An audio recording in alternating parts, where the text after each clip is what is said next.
तुम्हाला माहिती आहे का?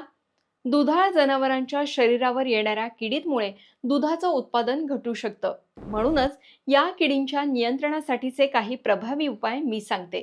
पण त्याआधी हॅलो कृषीला फॉलो करा. यातली पहिली कीड गोचीड. गोचीडमुळे गंभीर रोग पसरू शकतात. त्याचं नियंत्रण रासायनिक उपायांनी, जैविक शत्रूंनी आणि पर्यावरणीय व्यवस्थापनानं केले जाऊ शकते. माइट्स माइट्समुळे जनावरांना त्वचेच्या समस्यांचा सामना करावा लागतो. यासाठी विशेष रसायनांचा वापर आणि स्वच्छता महत्त्वाची आहे. जू जूमुळे खाज आणि रक्ताल्पता होऊ शकते.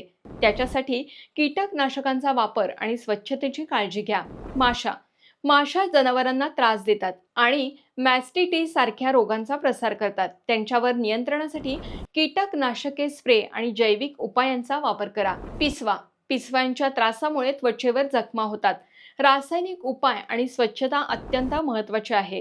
यासोबत निंबोळी तेल, हळद, मोहरीचं तेल आणि शेणाची राख यासारखे देखील काही पारंपरिक उपाय फायद्याचे ठरू शकतात. शेती तज्ज्ञांचं मार्गदर्शन, रोजचे बाजारभाव जाणून घेणं, खरेदी विक्री, जमीन मोजणी तसंच सातबारा उतारा डाउनलोड करणं आदी सेवांचा लाभ घेण्यासाठी आजच गुगल प्ले स्टोअरवरून हॅलो कृषी ॲप डाउनलोड करून घ्या आणि हा व्हिडिओ तुमच्या गावाकडील मित्रांना आत्ताच शेअर करा.